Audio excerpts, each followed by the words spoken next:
Hello students, good morning. Welcome to your grammar class. Students, yesterday we discussed the definition of pronoun and its types. And today we are going to discuss the explanation of its types. Okay students? तो चलो pronoun का हम पहला type है बिना समय बर्बाद किए हम लोग डिस्कस करेंगे आज इंडेफिनिट प्रोनाउन। इंडेफिनिट वर्ड से ही पता चल रहा है कि जो डेफिनेट ना हो वही नहीं डेफिनेट। जैसे मैं अभी आपको पूछूं कि ऑल आर प्रेजेंट बोले तो बता दो संख्या कितने थी। एग्जैक्ट नंबर बता सकते हैं? नहीं बता सकते। यदि मैं ऐसे बोलूँ कि सम आर एब्सेंट तो बताइए नंबर कितने थे, कितने लोग एब्सेंट थे। या many are present, many are absent इस तरह से भी बोले या नन शब्द का यूज करें तो कितने था जिनमें से कहना चाहते हैं कोई नहीं। तो नो वन से भी पता चला कि ये सारे जो सही डेफिनेट नंबर को इंडिकेट कर रहा है। या मैं यदि समवन भी बोलूँ समवन इज कमिंग हियर तो भले ये इंडिकेट कर रहा है एक को, लेकिन क्या ये एग्जैक्ट इंडिकेट कर रहा है? तो समवन, समबडी, एवरीवन, एवरीबॉडी ये सारे जो टाइप हैं वो सब इंडेफिनिट प्रोनाउन में आते हैं। तो इंडेफिनिट प्रोनाउन याद करने से पहले इसके अंतर्गत कौन कौन से वर्ड आते हैं वो याद करने से पहले आप एक वर्ड को देखिए तो नहीं सेना। ये सेना क्या आता है इसका क्या शब्द है?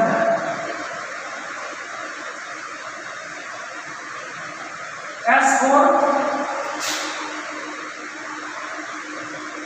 someone, somebody,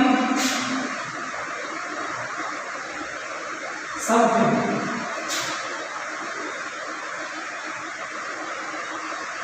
Everyone,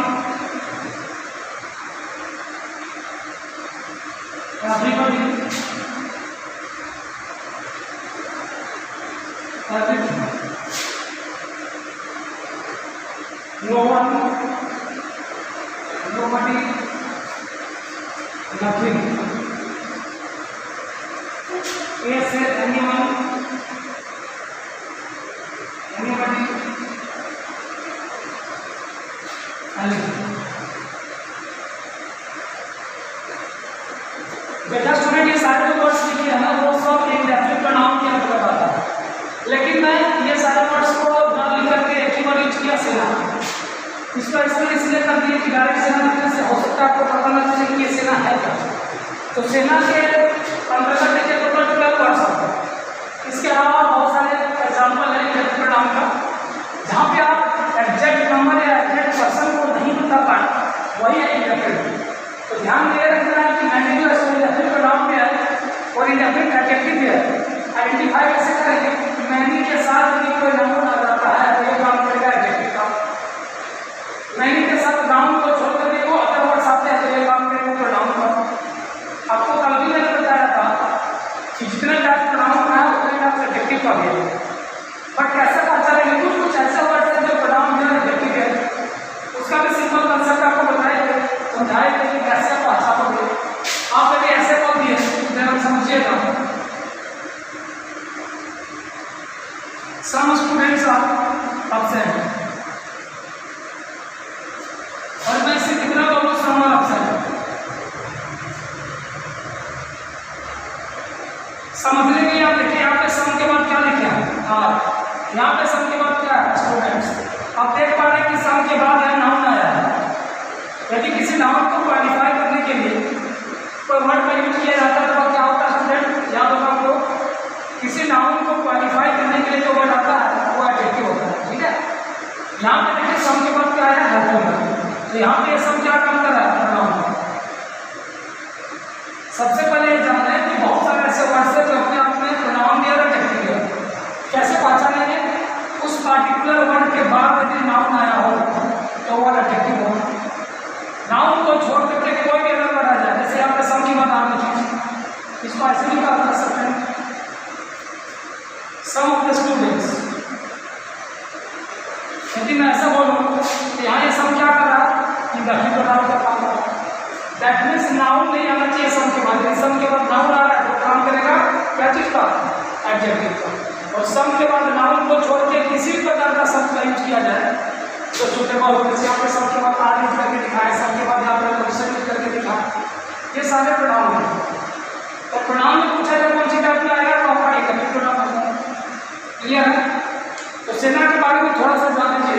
सेना के अंतर्गत जो 12 वर्ड्स लिखे हैं, someone, somebody, everyone, everybody, nobody, nobody, nothing, anyone, anybody, anything, ये सब जो लिखे हैं इसके बारे में थोड़ा सा जानिए। ज़रा सोचिए कि someone और somebody तो एक ही बात है, everyone के लिए चाहे everybody के एक ही बात है। ये टोटल जो 8 वर्ड्स हैं ये किसी न किसी पर्सन को इंडिकेट करेगा। ठीक है? आप ये ऐसे कर सकते हैं कि someone is coming, someone is coming here, कोई यहाँ पे आ रहा है। तो जरा बताइए someone is coming here में क्या कोई पर्सन होंगे या एनिमल्स होंगे? कोई पर्सन होंगे। और पर्सन होंगे ध्यान दो बात आती है, पर्सन में मेल होंगे या फीमेल। यदि कोई पर्सन आने की बात हो रही है या तो मेल होंगे नहीं तो फीमेल होंगे, तो किसको मान के चले? मेल तो या फीमेल। ग्रामर के रूल के अकॉर्डिंग कहा जाता है कि जहाँ पे जेंडर क्लियर ना हो कि मेल होगा कि फीमेल, वहाँ हमेशा मेल को मान के चलना है। किसको? मेल। इसलिए इसके लिए पॉजिटिव एडजेक्टिव की जब जरूरत पड़ेगी तो आप हमेशा हीज का यूज करेंगे। ये क्या हीज लिखे इसको भी समझ जाए। और ये जो थिंग्स वाले टर्म है इसके लिए पॉजिटिव एडजेक्टिव की जरूरत पड़े और इट्स का यूज करेंगे। ये बेसिकली टर्म है एडजेक्टिव वाले के, थोड़ा सा इसलिए समझा रहा हूँ क्योंकि बच्चे लोग इसको अक्सर गलती करते हैं। जैसे एक छोटा एग्जाम्पल,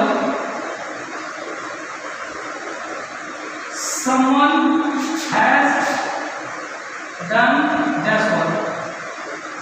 बहुत सारे हम लोग कभी कभी क्या करते हैं कि कुछ वर्क करते हैं क्लास वर्क और कुछ बच्चे बना लेते हैं और ऐसे हैंड को रेज करते हैं, सर मेरा हो गया। तो उसको इनडायरेक्टली मैंने बोला कि someone has done this work, किसी ने अपना काम पूरा कर लिया, किसी एक ने अपना काम पूरा कर लिया। तो अपना मीनिंग देने के लिए someone के अकॉर्डिंग क्या लेंगे? someone या somebody, everyone या everybody, इसके अकॉर्डिंग यहाँ पे क्या लेंगे? आपके पास ऑप्शन है हिट, हर, इट्स और देयर। ये चारों में से क्या आप प्रेफर करेंगे? यहाँ पे बता चुके हैं ये सभी वर्ड के लिए पॉजिटिव एडजेक्टिव क्या आएगा, तो इस वर्ड को यहाँ रखना पड़ेगा। ठीक है? अब बोलिएगा सर आप कहीं फीमेल होगा तो फीमेल होगा तो मेंशन करना होगा, समवन वर्ड नहीं लिखाएगा। जब यहाँ पे फीमेल को इंडिकेट करना चाहते हैं तो फीमेल वर्ड को लिखिए, तब इसके बाद यहाँ पे हार हो जाएगा। एक से ज़्यादा कुछ भी रहेगा तो देर होगा। कोई नॉन लिविंग को इंडिकेट कर रहे हैं, छोटे छोटे जीव जंतु को इंडिकेट कर रहे हैं। ठीक है? या आपकी कंडीशन बताएंगे इट्स वाला काम लेते हैं तो वहाँ पे इट्स आ जाएगा। ठीक है? तो समवन, समबडी, एवरीवन, एवरीबॉडी के लिए ध्यान में रखना है पॉजिटिव एडजेक्टिव क्या लेना है, इट्स लेना है। उसी प्रकार से मैं पूछूं कि दुनिया में जितने सारे चीजें हैं सभी का अपना कुछ न कुछ भाग हो रहा है, इसको कैसे ट्रांसलेट करेंगे? एक छोटा सा एग्जाम्पल लेके देखिए। Everything has that's importance. प्रत्येक चीज का अपना कुछ ना कुछ महत्व होता है। तो एवरीथिंग के लिए पॉजिटिव एडजेक्टिव क्या लेंगे? यहाँ पे आपको कुछ ऐसा बताया कि समथिंग, एवरीथिंग, नथिंग, एनीथिंग, ये थिंग वाला जो टर्म है इसके लिए आप पॉजिटिव एडजेक्टिव हमेशा इट्स फॉलो में। ठीक है? तो एवरीथिंग के लिए क्या रहेगा? शायद ये इंटरव्यू का नाम वाला टाइप है या इसके अंदर जो वर्ड्स आते हैं वो शायद आप समझ पाए होगा। तो आप लोग से क्वेश्चन है कि ऑल आर वेल होगा कि ऑल इज वेल होगा? ऑल के साथ में क्या लिखूं? ऑल के साथ इज लिखूं? ऑल इज वेल क्या या ऑल आर वेल? जरा बताएंगे स्टूडेंट्स कमेंट करके ये दोनों में से क्या होगा, कौन सी सही है? आप यदि कोई बच्चे ये कह रहे हैं कि सर दोनों सही है तो किस आधार पर सही है? और किसी ने बोल रहे कि सर ऑल इज वेल है ये सही होगा या ऑल आर वेल ये सही होगा, क्यों? आइदर वाले केस में क्यों और बोथ वाले केस में क्यों? दोनों का जवाब होगा है। तो जानिए स्टूडेंट्स मैं बता दूं कि ये दोनों सही है। ऑल इज वेल और ऑल आर वेल दोनों सही है, मीनिंग अलग अलग देगा। यदि आपसे ये पूछे कोई कि कहीं आप जाते हैं कोई रिलेटिव से, आपसे पूछा जाता है कि घर में मम्मी पापा भाई बहन और जितने सारे लोग हैं, चाचा चाची दादा दादी, ये सब कैसे हैं?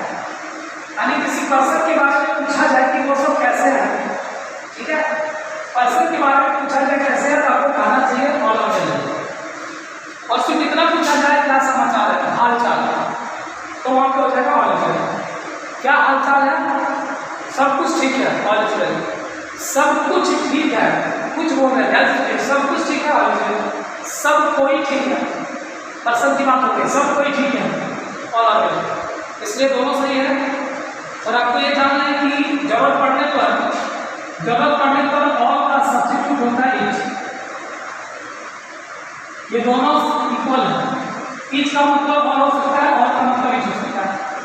ईच का मीनिंग प्रत्येक होता है, प्रत्येक, लास्ट में क्या बोल रहे हैं, ऑल का मीनिंग होता है सभी, लेकिन जरूरत पड़ने पर एक दूसरे का सब्स्टिट्यूट हो सकता है। कैसे? जैसे मान लो आप मैथ्स का क्वेश्चन बना रहे हैं, ये मान लो मैथ्स की बुक है, इसमें बहुत सारे क्वेश्चन हैं,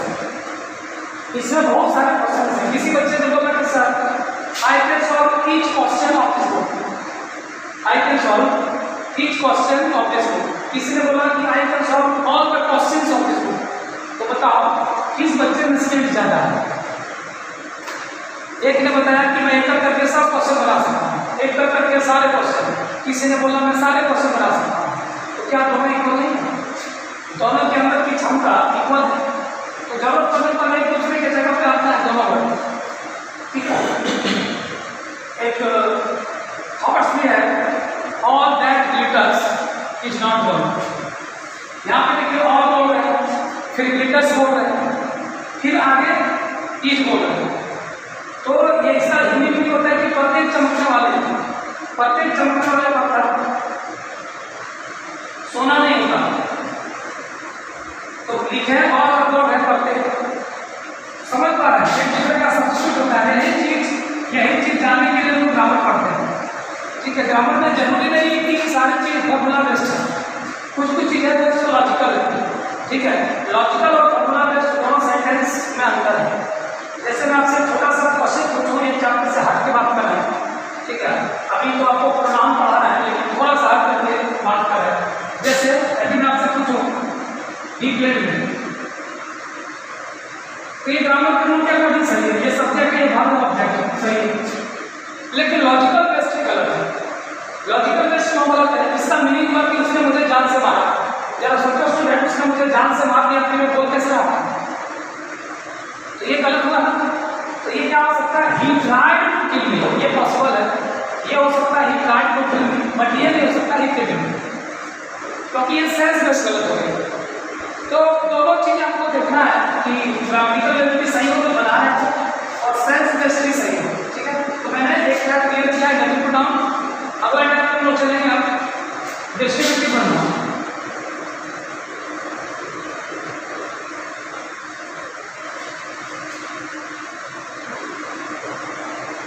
डिस्ट्रीब्यूट का मतलब है बांटना, और बांटोगे तो प्रत्येक लोग को दोगे, सभी लोगों को दोगे। डिस्ट्रीब्यूटिव के नाम में बहुत सारे वर्ड्स पढ़ना नहीं है, इसलिए आपको पढ़ना ईच, आइदर, नाइदर, सो और इसी कर दो।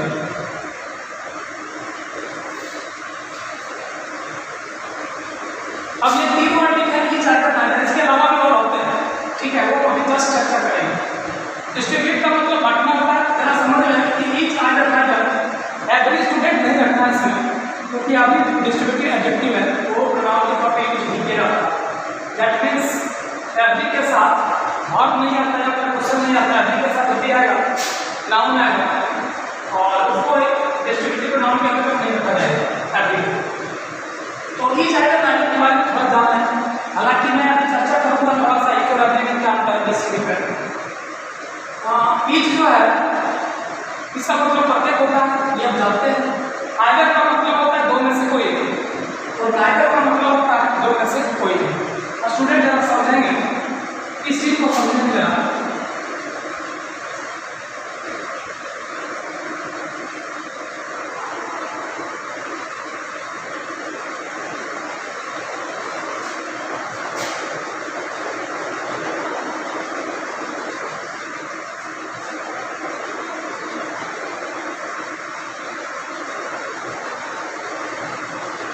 यहाँ प्रत्येक विद्यार्थी जितने सारे स्टूडेंट हो उनमें से प्रत्येक मेहनती है, ये भी नहीं हुआ, लेकिन कि मैं अच्छे हो गया।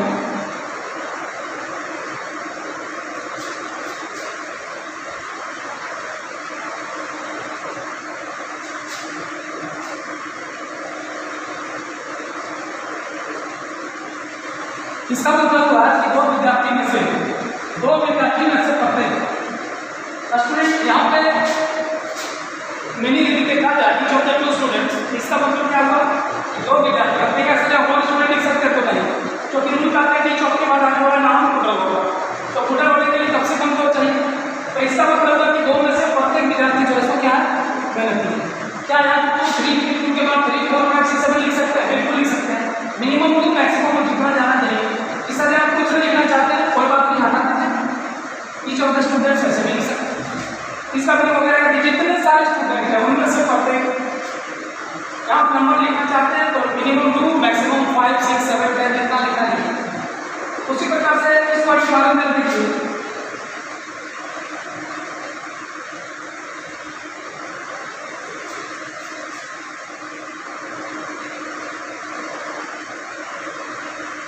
either of the two students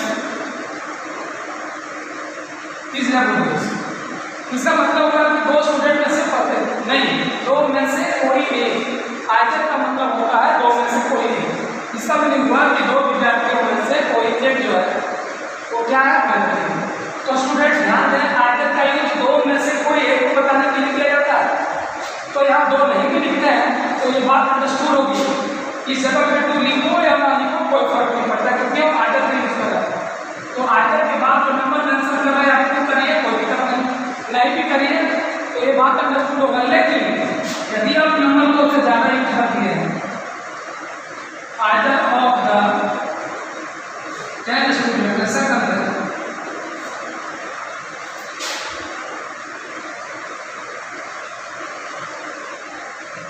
यदि ऐसा करते स्टूडेंट ये रॉन्ग हो जाएगा।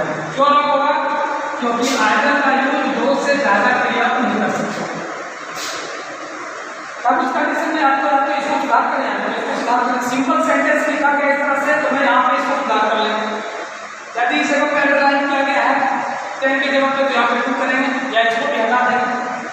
इसको भी हटा दिया जाए तो सेंटेंस सही हो जाएगा। ठीक है, तो बता दूँ कि आइदर के लिए 2 से अधिक के लिए कर दिया गया हो तो आइदर के जगह पे लोग एनी का यूज करेंगे, आइदर के जगह पे एनी यूज करेंगे। उसी प्रकार नाइदर का यूज 2 के लिए किया जाता है, 2 में से कोई नहीं बताने के लिए। Neither of the girls is lazy। इसका मतलब है कि 2 लड़कियों में से कोई भी आलसी नहीं है। ठीक है, दोनों में से कोई भी आलसी नहीं है, ये नहीं हुआ। यदि यहाँ पे 2 लिखे तो भी सही, ना लिखे तो भी सही। लेकिन यदि संख्या 2 से ज्यादा बता दें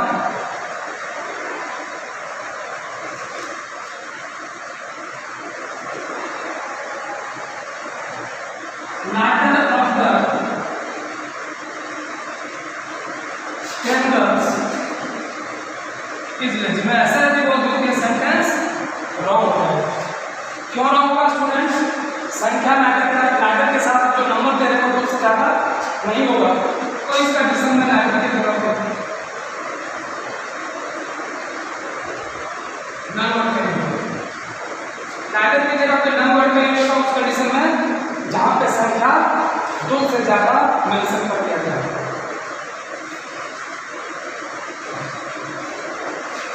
ठीक है स्टूडेंट्स, इसको इरेज कर रहे हैं। शायद आप आइदर नाइदर समझ पा रहे हैं, एक बार फिर से समझ रहे हैं। आइदर और नाइदर का जो यूज होता है, आइदर का मतलब 2 में से कोई एक, नाइदर का मतलब होता है 2 में से कोई नहीं। यदि आइदर नाइदर का यूज 2 से अधिक के लिए कर दिया जाए तो आइदर के प्लेस से यानी और नाइदर के प्लेस से नन शब्द का यूज करते हैं। ओके, यहाँ तक क्लियर है? और ईच के साथ आप आगे 2 लिखो, ईच ऑफ द 2 लिखो, ईच ऑफ द 4 लिखो, ईच ऑफ द 10 लिखो, इससे कोई दिक्कत नहीं है। लेकिन ईच ऑफ के बाद मिनिमम 2 मैक्सिमम जितना जाना है।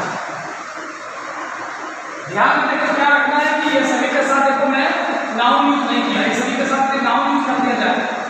जैसे ईच स्टूडेंट ऐसे बोलते हैं ईच स्टूडेंट इज लेबोरियस, तो ईच स्टूडेंट ऐसे बोलेंगे open bracket distributive adjective. Each student यदि बोलते हैं तो यहाँ पे ईच क्या है? ईच हो जाएगा डिस्ट्रीब्यूटिव एडजेक्टिव। क्यों?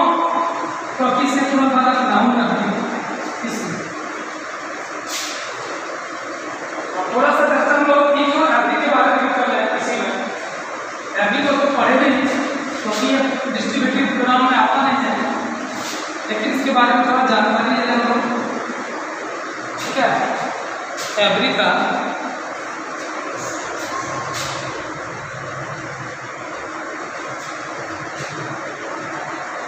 ईच और एवरी की बात करें स्टूडेंट तो ग्रामर के दृष्टिकोण से ये प्रोनाउन भी है और एडजेक्टिव भी है दोनों। ईच जो है प्रोनाउन एडजेक्टिव दोनों स्टूडेंट और एवरी जो है प्योर एडजेक्टिव है।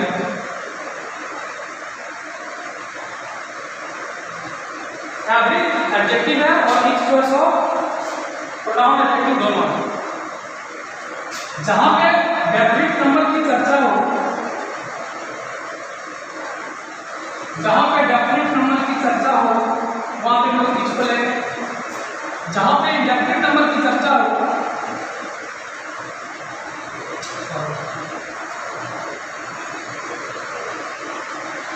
जहां पे इंडेफिनिट नंबर की चर्चा हो वहां पे लोग डेफिनेट।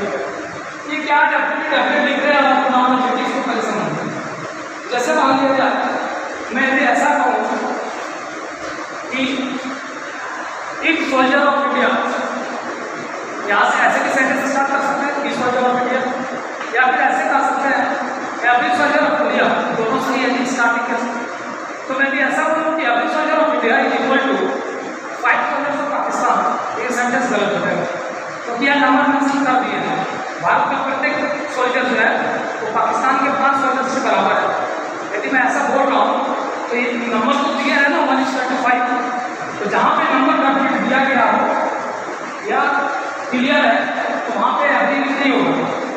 तो उस कंडीशन में आप कहना पड़ेगा कि soldier of India is equal to 5 soldiers of Pakistan.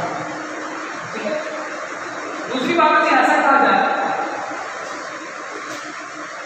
वह प्रत्येक सोमवार को नफरत करता है या सैटरडे को नफरत करता है, क्योंकि मान लो उसमें कोई प्रिंसेप कुछ हुआ होगा उसके साथ, कोई पर्सन है जो प्रत्येक शनिवार को नफरत करता है, तो वो कैसे बोलेगा आई हेट एवरी सैटरडे की सैटरडे। देखो स्टूडेंट उसके लाइफ में कितने सैटरडे आएंगे वो एग्जैक्ट नहीं बता सकता, कौन सा सैटरडे उसके लिए आखिरी सैटरडे होगा ये भी एग्जैक्ट नहीं बता सकता।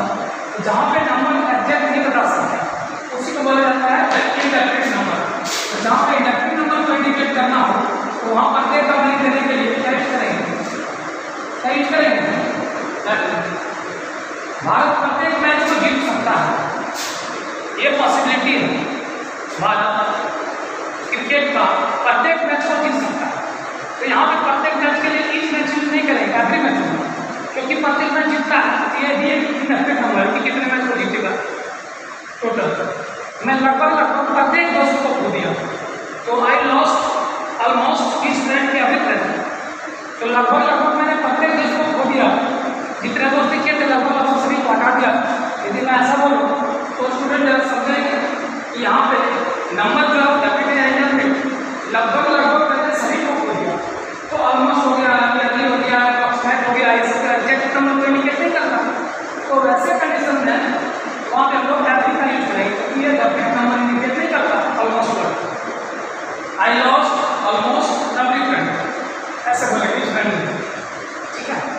तो और बहुत सारे एग्जाम्पल्स है इसको समझने का, बट मैंने लिखने की कोशिश किया इसको समझाने का। ईच अपने आप को नाम दिया एडजेक्टिव दोनों, दैट मींस इस वर्ड के बाद भाव भी आ सकता है, इस वर्ड के बाद नाउन आ सकता है, लेकिन ये सिर्फ एडजेक्टिव है। दैट मींस इसके बाद जब भी आएगा नाउन आएगा, कोई अलग चीज है जैसे प्रीपोजिशन हो गया या वर्ब हो गया, ऐसा वर्ड नहीं इसके साथ नहीं होगा। एवरी ऑफ स्टूडेंट ऐसे नहीं कर सकते, एवरी प्रेजेंट ऐसे नहीं कर सकते, मैं इसके साथ वर्ब यूज करेंगे ऐसे साथ प्रीपोजिशन। क्या स्टूडेंट, तो ये भी आपका टाइप क्लियर हो गया। नेक्स्ट टॉपिक पर हम लोग चलेंगे डेमोंस्ट्रेटिव प्रोनाउन। डेमोंस्ट्रेट का मतलब क्या होता है? प्रदर्शन करना, दिखाना। Demonstrative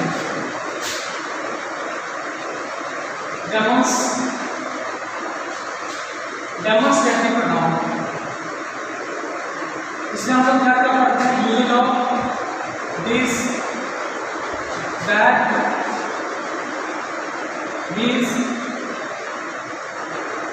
that, this, those. ठीक है। डेमोंस्ट्रेटिव प्रोनाउन में क्या करते हैं? दिस, दैट, दिस, दोस, इस तरह ये सब वर्ड सब समझिए। डेमोंस्ट्रेटिव प्रोनाउन भी और डेमोंस्ट्रेटिव एडजेक्टिव भी होता है। कैसे समझेंगे कि कौन सा प्रोनाउन है कौन सा एडजेक्टिव? इस पार्टिकुलर वर्ड के बाद यदि भार आता हो या प्रीपोजिशन आता हो, मतलब नाउन को छोड़ के कुछ भी वर्ड आता हो, ये बनेगा डेमोस्ट्रेटिव प्रोनाउन। और यदि इस पार्टिकुलर वर्ड के बाद नाउन आ जाए तो ये बनेगा डेमोस्ट्रेटिव एडजेक्टिव। जैसे मैं बोलूँ दिस इज माय मार्कर, तो दिस के बाद क्या बोला? दिस, ये क्या हो जाएगा? Demonstrative pronoun. वही सब बोलो दिस मार्कर इज माइन, तो दिस मार्कर इज माइन बोलते दिस के बाद क्या बोलती है? मार्कर, तो ये बन जाएगा डेमोस्ट्रेटिव एडजेक्टिव। यहाँ पे दिस तो किसके साथ? नाउन आता है।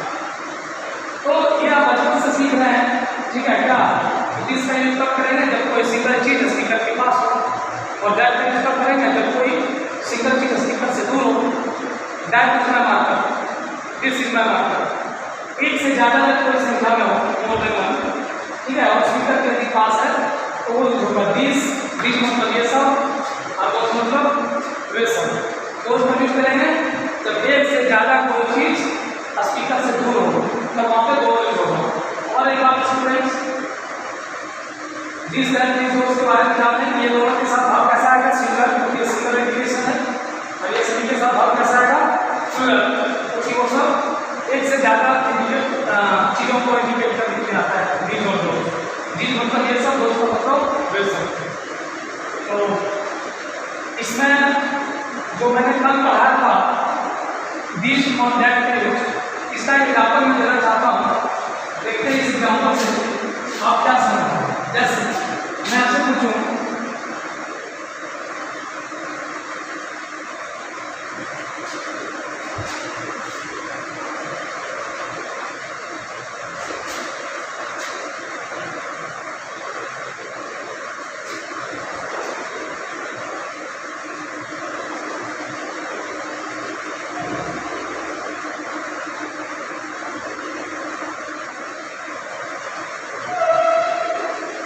ये क्वेश्चन आप लोग का स्टूडेंट, इसको आप बना के लाएंगे कि किसके लिए दिस लेंगे, किसके लिए दैट लेंगे। आपके पास दो ऑप्शन है इन स्मोकिंग एंड ड्रिंकिंग।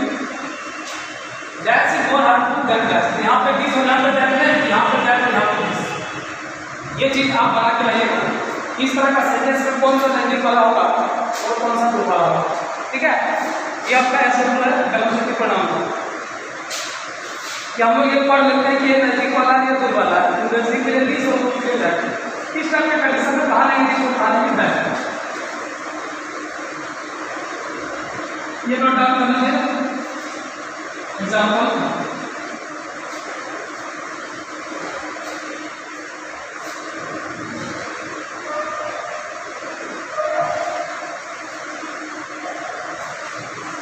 तो ठीक है स्टूडेंट्स, आज हम लोग इतने आने देते हैं। कल हम लोग सबसे इम्पोर्टेंट टर्म पढ़ेंगे, वो है रिलेटिव प्रोनाउन, जो आपके लिए काफ़ी इम्पोर्टेंट है। Relative pronoun, personal pronoun, reflexive pronoun, ये सब लोग कल पढ़ेंगे। आज इतने, और